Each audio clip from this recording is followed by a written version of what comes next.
శ్రోతలు, ఈరోజు మన పాఠం ఫిలిప్పీ పత్రిక 3వ అధ్యాయం 4-9 వరకు. పౌలు ఫిలిప్పీ సంఘానికి ఉత్తరం రాస్తూ అన్నాడు, కావాలంటే నేను శరీరాన్ని ఆస్పదం చేసుకోవచ్చు. మరెవరైనా శరీరమును ఆస్పదం చేసుకోగోరిన ఎడల నేను మరి ఎక్కువగా చేసుకోవచ్చు. 8వ దినాన సున్నతి పొందాను. ఇశ్రాయేలు వంశపు వాడనై బెన్యామీను గోత్రములో పుట్టి హెబ్రీయుల సంతానమైన హెబ్రీయుడనై, ధర్మశాస్త్ర విషయము పరిసయ్యుడినై, ఆసక్తి విషయము సంఘమును హింసించేవాడినై, ధర్మశాస్త్రము వలని నీతి విషయము అనింద్యుడనై ఉండేవాణ్ణి. అయినా ఏవేవి నాకు లాభకరములై ఉన్నాయో వాటిని క్రీస్తు నిమిత్తము నష్టముగా ఎంచుకున్నాను. నిశ్చయముగా నా ప్రభువైన యేసుక్రీస్తును గూర్చిన అతి శ్రేష్టమైన జ్ఞానము నిమిత్తమై సమస్తమును నష్టముగా ఎంచుకుంటూ ఉన్నాను.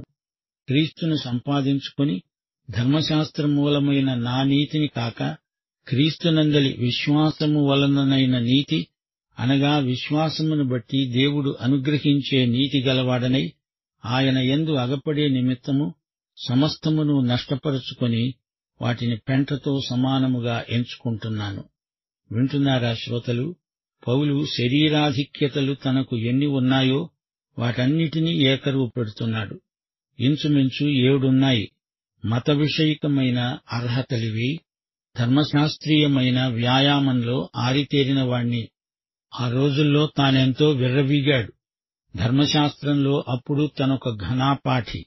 తార్సువాడైన సౌలుకు శారీరకమైన యోగ్యతలు తన సమకాలీనుల్లో అందరికంటే ఎక్కువగానే ఉన్నాయి. ఎన్ని ఆధిక్యతలు ఇలాంటివి ఉన్నా నాడుగాని నేడుగాని ఎవడూ రక్షించబడజాలడు. 8వ రోజున సున్నతి పొందాడు. మోషే ధర్మశాస్త్ర కాలంలో సున్నతి ఎంతో ప్రాముఖ్యమైన సంస్కారం. ప్రాతిపదికమైన యూద మతాచారం సున్నతి. తన 8వ ఏట సున్నతి పొందాడంటే అతడు స్వయాన పొందింది కాదు. తల్లిదండ్రులు తమ 8 శిశువుకు దేవాలయంలో సున్నతి చేయించారు. అనగా మతభక్తి గల తల్లిదండ్రులు పౌలుకున్నారు. మోషే ధర్మశాస్త్రమును వారంతా ఎంతో పాటించారు. తల్లిదండ్రులు అతన్ని అదే పద్ధతిలో పెంచారు. ఆ మాటకొస్తే యేసును పెంచిన మరియ యోసేపులు కూడా ఎంతో మతభక్తి గలవారే. మరియ యేసును కన్నది. మరియ యోసేపులు యేసు శిశువును దేవాలయానికి తీసుకువెళ్లి ఆయనకు సున్నతి చేయించారు. పౌలు మతభక్తి ఆసక్తి గల యూద కుటుంబంలో పుట్టినవాడు. ఇది శరీరరీతిగా గర్వించదగ్గ విషయం అని అందరూ అనుకునేవారు. ఇశ్రాయేలు వంశం నాది. 100% పౌలు ఇశ్రాయేలీయుడు. ఇది మరో గర్వకారణం. కావాలంటే ఎవరైనా అతని వంశవృక్షాన్ని పరీక్షించవచ్చు. యూదమతవాదుల్లోనే కొందరున్నారు. వారిది మిశ్రమ జాతి. 100% వారు ఇశ్రాయేలీయులు కారు. ఇశ్రాయేలు వంశావళిలో తన వంశం పేరు ఉంది. తన పుట్టు పూర్వోత్తరాలు ఎవరైనా దేవాలయ రికార్డుల్లో తనిఖీ చేయవచ్చు. అతనికి మరో ఘనత ఉంది. అతడు బెన్యామీను గోత్రికుడు. ఇశ్రాయేలు వంశంలో పేరెన్నికగన్న బెన్యామీను గోత్రం తనది. యాకోబు యొక్క గారాబు కుమారుడు బెన్యామీను. రాహేలు బెన్యామీనును కన్నది. కానుపులోనే తాను చనిపోయింది. కనగానే ఆ శిశువును గురించి వీడు నాకు వేదన పుత్రుడు అన్నది. కాని యాకోబు అతణ్ణి కుడిచేతి పుత్రుడు అన్నాడు. పెనూయేలు అనుభవానికి ముందు రాహేలు మీద అతనికి వల్లమాలిన ప్రేమ. ఇప్పుడు రాహేలు లేదు. శిశువైన బెన్యామీను రాహేలునే తలపింపచేస్తున్నాడు. రాహేలు కన్న కొడుకు బెన్యామీను యాకోబుకు కుడిచెయ్యి లాంటివాడు. తన చేతి కర్ర, ఊతకర్ర. యాకోబు బెన్యామీను పైన ఎంతో ఆనుకున్నాడు. ఇశ్రాయేలును ఏలిన మొదటి రాజు బెన్యామీను గోత్రం నుంచే వచ్చాడు. అతని పేరు సౌలు. తార్సువాడైన ఈ సౌలుకు ఆ సౌలు పేరే పెట్టారు. అందుకే ఈయన సగర్వంగా చెప్పుకున్నాడు, నేను బెన్యామీను గోత్రికుణ్ణి. నేను ఫలాని కుటుంబానికి చెందినవాణ్ణి. నా తండ్రి పెద్ద పేరు మోగిన పాస్టరు. మా సంఘం పేరు ప్రఖ్యాతులు గలది. అసలు ఈ ఆలయాన్ని కట్టించింది మా తాతగారు అంటూ కొందరు గొప్పలు చెప్పుకుంటారు గాని ఆ కుటుంబంలో లేక ఆ సంఘంలో ప్రభువుకు మహిమ కలిగించేది ఏదీ ఉండకపోవచ్చు. అయితే బెన్యామీను గోత్రం ఎంతో ప్రాముఖ్యమైనది చెప్పుకోదలుచుకుంటే అది పౌలుకు గర్వకారణమే. నేను హెబ్రీయులలో హెబ్రీయుణ్ణి అంటున్నాడు పౌలు. హెబ్రీయుల్లో తాను తక్కువ వాడేమీ కాడు. తాను ఎంతో పై స్థాయికి చెందిన నాయకుడు. ఇక ధర్మశాస్త్రానికి సంబంధించినంతవరకు తాను నిష్ఠగల పరిసయ్యుడు. ఇశ్రాయేలు జాతిలో పరిసయ్యులకు మతాసక్తి పెట్టింది పేరు. అటు రాజకీయం, ఇటు మతం, ఈ రెండూ వీరికి అధికాసక్తి. ఇశ్రాయేలు చెరకు అనంతరం ఈ మతశాఖ రూపొందింది. రాను రాను వీరు మతఛాందసులైపోయారు. లేఖనములోని ప్రతి అక్షరాన్ని పట్టి చూస్తారు. అందులో ఒక్క పొల్లుగాని సున్నాగాని విడిచేది లేదు. నిష్కర్షగా నిర్దాక్షిణ్యంగా ప్రజలను శిక్షిస్తారు. దేవదూతలంటే పరిసయ్యులకు నమ్మకం ఉంది. పునరుత్థానమున్నదని, అద్భుతాలు ఉన్నాయని నమ్ముతారు. వారి రాజకీయాలలో తమ జాతి గొప్పతనాన్ని చాటుతారు. దేవుని రాజ్యం స్థాపిస్తాము అనే దీక్షతో ఉన్నారు. నికోదేము యేసు దగ్గరికి వచ్చాడంటే రాజ్య స్థాపనకు, రోమా ప్రభుత్వాన్ని కూలదోయడానికి యేసు తమకు ఉపయోగపడతాడేమో కనుక్కుందామని వచ్చాడు. రాజకీయ వ్యూహంతో రోమా రాజ్యాన్ని జయించాలని నాటి పరిసయ్యుల ఆశయం. పౌలు అలాంటి పరిసయ్యుడు. ఆసక్తి ఎంతవరకు పోయింది అంటే క్రైస్తవులను దారుణంగా హింసించసాగాడు. యేసు మార్గంలో ఉన్నవారిని నాశనం చేశాడు. అది దైవసేవే అనుకున్నాడు. క్రైస్తవ సంఘాన్ని ఘోరంగా హింసించాడు. విశ్వాసులెందరినో చంపేశాడు. యెరూషలేము నుండి క్రైస్తవులను తరిమెయ్యాలి, ఈ ఉద్యమాన్ని నాశనం చెయ్యాలనే పట్టుదలతో బయలుదేరాడు. అదే కృతనిశ్చయంతో దమస్కు మార్గాన వెడుతూ దారిలో యేసును కలుసుకున్నాడు. అతని జీవితం కొత్త మలుపు తిరిగింది. యేసు అతన్ని క్షమించాడు, రక్షించాడు. అతన్ని తన అపుస్తలుణ్ణిగా చేసుకున్నాడు. మరో అతిశయ కారణముంది. ధర్మశాస్త్రం ప్రతిపాదించిన నీతి విషయంలో పౌలు అనింద్యుడు. నేను పాపరహితుణ్ణి, నేను పరిపూర్ణ సిద్ధి పొందినవాణ్ణి అని పౌలు అనడం లేదు. రోమా 7:7 పౌలు ఈ విషయాన్ని విశదం చేశాడు. అన్నాడు, ధర్మశాస్త్రము వలననే గాని పాపమనగా ఎట్టిదో నాకు తెలిసేది కాదు. ఆశింపవద్దు అని ధర్మశాస్త్రము చెప్పని ఎడల దురాశ అనగా ఎట్టిదో నాకు తెలిసేది కాదు. నేను పాపం లేనివాణ్ణి, పరిపూర్ణుణ్ణి అని పౌలు చెప్పటం లేదు. ధర్మశాస్త్రోక్తమైన ఆజ్ఞ తన పాపాన్ని వేలుపెట్టి చూపింది. ధర్మశాస్త్రము యొక్క ఆజ్ఞను నీవు మీరితే నీ నేరమే నీవు నేరస్తుడివని రుజువు చేస్తుంది. దొంగతనం చేశావనుకో, ఆ నేరం మీద నీ వేలి ముద్ర పడిపోతుంది. నీవు దొంగవు. అలాగే హత్య. ఈ నేరం చేసిన నీవు నేరస్తుడివని ధృవపడింది. ఎవరికీ తెలియకుండా ఎవడైనా వ్యభిచారం చేయగలడా? నీలో దురాశ ఉంది, అది గర్భం ధరించింది, కనకుండా ఉంటుందా? పౌలు స్పష్టంగా చెబుతున్నాడు, ధర్మశాస్త్రం వల్ల నా పాపమేమిటో ఇట్టే తెలిసిపోయింది. ఒకప్పుడు ధర్మశాస్త్రాన్ని నమ్ముకొని అతిశయించాను. ధర్మశాస్త్రం నన్ను చంపింది. ఈ మాటలే పౌలు చెప్తున్నాడు. అయితే ధర్మశాస్త్రం తన పాపాన్ని చూపినప్పుడు అతడేం చేశాడు? అప్పుడు తన పాపానికి పరిహారంగా బలి అర్పించేవాడు.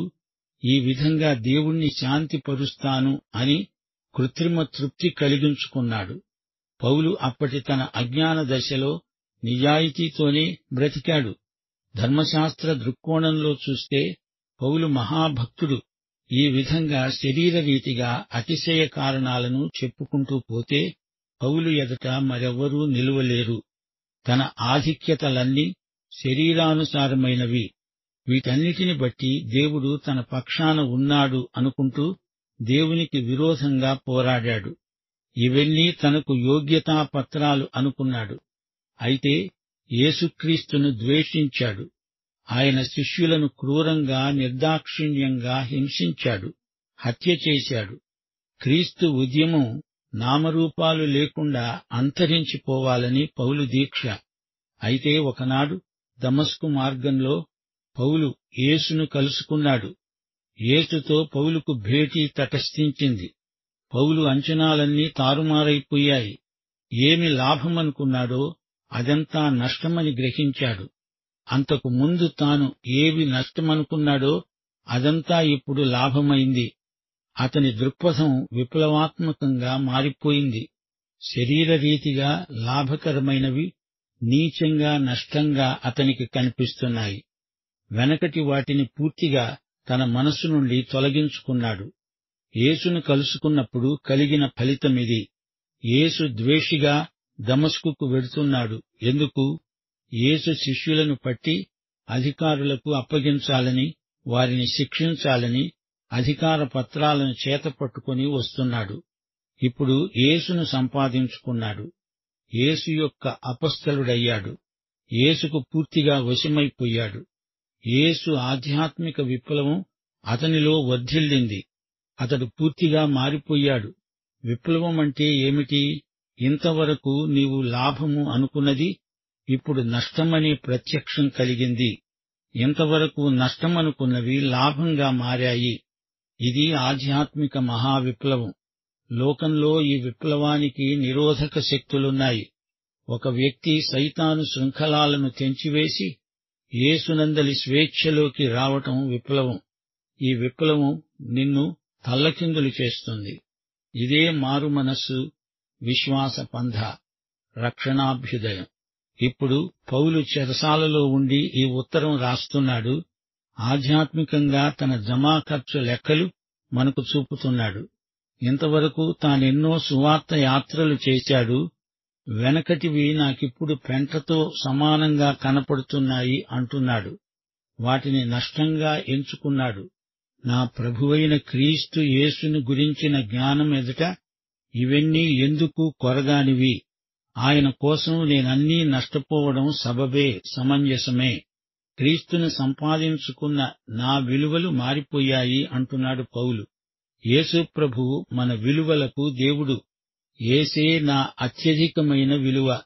ఏదో ఒక క్షణంలో అద్భుతంగా కలిగిన క్షణికోద్రేకం కాదిది. ఒక్క క్షణంలో ఉవ్వెత్తుగా లేచిన గాలి బుడగలాంటిది కాదిది. కొంతమంది అలా అనుకునేవారున్నారు. దేవుని పిలుపు, బలిపీఠం, అనుభవం, దర్శనం, ఇంకేముంది, శిఖరాగ్రానికి ఎక్కిపోవడం, ఇదంతా క్షణికం అనుకుంటున్నారా? అలా కానే కాదు. నీ మార్పు ఎడతెగక నీ జీవితమంతా నిన్ను మారుస్తూనే ఉంటుంది. ఇది ఒక క్షణంలో వచ్చేది కాదు. దానికి ఆరంభ బిందువు ఒక క్షణమే కావచ్చుగాని జీవితకాలమంతా నిన్ను మార్చే మార్పు, పరివర్తన ప్రక్రియ ఇది. పరిశుద్ధీకరణ కేవలం ఉద్రేకం కాదు, ఉద్రేకాన్ని మించిన ఉద్వేగం. దేవునిపై ఆధారపడి బ్రతికే అనుదిన జీవితం. పౌలు జీవితంలో ఈ మార్పు మొదలైంది. అప్పటి నుండి తాను క్రీస్తు కొరకే జీవిస్తున్నాడు. తనకున్నదంతా ఆయన కోసం కోల్పోయాడు, నష్టపోయాడు. పౌలు ఆలోచనల్లో యేసు ప్రభువు మాత్రమే ఉన్నాడు. సమస్తమును నష్టపరుచుకుని పెంటతో, పేడతో సమానముగా ఎంచుకున్నాను. పెంటను తీసి దూరంగా పారేశాడు. పెంటను ముట్టిన చేతిని కడుక్కున్నాడు. తన రక్షణకు, తన మహోజ్వలమైన భవిష్యత్తుకు యేసు మీదనే ఆధారపడతాడు. నీవు రక్షణ పొందినప్పుడు ఏమి జరిగింది? నీ మతం పోయింది. పౌలులాగా మతాన్ని పోగొట్టుకుంటేనే కాని పునరుత్థానుడైన యేసు జీవం మనకు లభించదు. తనకు మునుపు లాభకరములై ఉన్నవన్నీ ఇప్పుడు తనకు అసహ్యమనిపిస్తున్నాయి. తనకేమి సంభవించిందో అదంతా ఆధ్యాత్మిక పరిభాషలో వివరిస్తున్నాడు. క్రీస్తునందు తాను ఎలా కనపడాలనుకుంటున్నాడు? నా స్వనీతి కాదు, అది నాకు ఏ కోశానా లేదు. అది ధర్మశాస్త్రీయమైనది. క్రీస్తునందలి విశ్వాసమే నన్నింతవరకు ఇలా మార్చింది. నేను ఇలాగే క్రీస్తునందు కనపడగోరుతున్నాను. అది పౌలు ఆకాంక్ష. విశ్వాసము వల్ల నేను నీతిమంతుణ్ణి. ఇదే స్థితిలో నేను క్రీస్తునందు నా దేవునికి ఇక్కడ అందరికీ కనపడగోరుతున్నాను. శ్రోతలు, ఇది ఎంత గొప్ప కోరిక! జాన్ బనియన్ అనే గొప్ప భక్తుడి అనుభవాలు మీరు వినలేదా? ఒకనాటి సాయంకాలం ఆయన పంట చేలోబడి నడుస్తూ పోతున్నాడు. దేవుని ఎదుట నేను ఎలా నిలబడాలా అని ఆలోచిస్తున్నాడు. తాను పాపి మాత్రమే కాడు, పాపం అతన్ని నిలువునా నింపింది. నడినెత్తి నుండి అరికాలి వరకు అంతా పాపమే. తనదంతా పోయి యేసుక్రీస్తుదంతా నాకు వచ్చింది. నేను అలాగే ఆయన ఎదుట నిలవబడగలను. నా సొంత నీతి పనికిరాదు. అది దేవుని సన్నిధిలో అయోగ్యత, అనర్హత. తన సొంత నీతి ధర్మశాస్త్రీయమైనది. ధర్మశాస్త్రాన్ని గైకొనే విఫల ప్రయత్నం చేస్తూ ఇది నా నీతి అని గర్వించాను. కాని ఇప్పుడిది క్రీస్తు నీతి. అప్పుడు తాను సబ్బాతును ఆచరించానని అతిశయించేవాడు. కాని ఇప్పుడు కొలసీ 2:16 అంటున్నాడు, అన్నపానముల విషయములోనైనా, పండుగ, అమావాస్య, విశ్రాంతి దినము అనే వాటి విషయములోనైనా మీకు తీర్పు తీర్చడానికి ఎవరికీ అవకాశమివ్వకండి. మనమెన్ని గొప్పలు చెప్పుకున్నా అవి మన రక్షణకు ఏమాత్రము పనికిరావు. నా స్వంత నీతి అంటే అది ధర్మశాస్త్రపు కసరత్తు. ఇలాంటి నీతి, అతిశయం దేవుని దృష్టిలో మురికి గుడ్డల్లాంటిది అంటున్నాడు ప్రభువు. యెషయా గ్రంథం 64:6 మా నీతి క్రియలన్నీ మురికి గుడ్డల వలె అయ్యాయి. నీ మురికి బట్టల మూట దేవుడికిష్టం లేదు, అది అసహ్యం. మురికి పాపిని కడుగుతాడు గాని నీ మురికి బట్టలను ఆయన అంగీకరించడు. పాపి మురికి హృదయాన్ని ప్రభువు తన రక్తంతో కడుగుతాడు. పౌలు తన స్వనీతిని వదులుకున్నాడు, తన మురికి బట్టలను తీసి పారేశాడు. నీవు ప్రభువును అంగీకరించకముందు పాప సంబంధమైన శక్తి సామర్థ్యాలు నీకుండవచ్చు. వాటిని క్రైస్తవీకరించే ప్రయత్నం చెయ్యవద్దు. అంతకుముందు నీ వృత్తి వ్యాసంగాలు ప్రభువును మహిమపరచనివి. మురికి బట్టలు, వాటిని విడిచేసి రావాలి. దివాలా తీసిన పాపిగా ఆయన వద్దకు రా. ఆయనకు నీవేమీ ఇచ్చే ప్రయత్నం చేయవద్దు. బిచ్చగాడికి నీవిస్తావు గాని బిచ్చగాడు నీకేమైనా ఇస్తాడా? పాపి కూడా అంతే. మనకు అంతా ఇచ్చేవాడు యేసు ప్రభువు. నా స్వనీతి కాదు, ధర్మశాస్త్ర నీతి కాదు, క్రీస్తును విశ్వసించినందువలన కలిగిన నీతి. విశ్వాసము ద్వారానే క్రీస్తు నీతి మనకు ప్రాప్తిస్తుంది. క్రీస్తు నీతి కోసం నీవు పనిచేస్తే నీకది దొరకదు. అది కొంటే వచ్చేది కాదు, అది దొంగిలిస్తే దొరికేది కాదు. క్రీస్తును విశ్వసిస్తే ఆ విశ్వాసమే నీకు నీతిగా ఎంచబడుతుంది, పరిగణించబడుతుంది. ఇది దేవుడిస్తే వచ్చే నీతి. యేసు శిలువ మీద చనిపోయినప్పుడు నీ పాపాలకు అది తీసివేత. నిన్ను నీతిమంతుణ్ణి చేయడానికే ఆయన తిరిగి లేచాడు. రక్షణ లేని స్థితిలో నిన్ను చూడడానికి దేవుడు ఇష్టపడడు. ఆయన మనలను ప్రేమించాడు కాబట్టే తనను తానే మన కోసం సమర్పించుకున్నాడు. ఆ ప్రియునియందు మనము అంగీకరించబడ్డాము.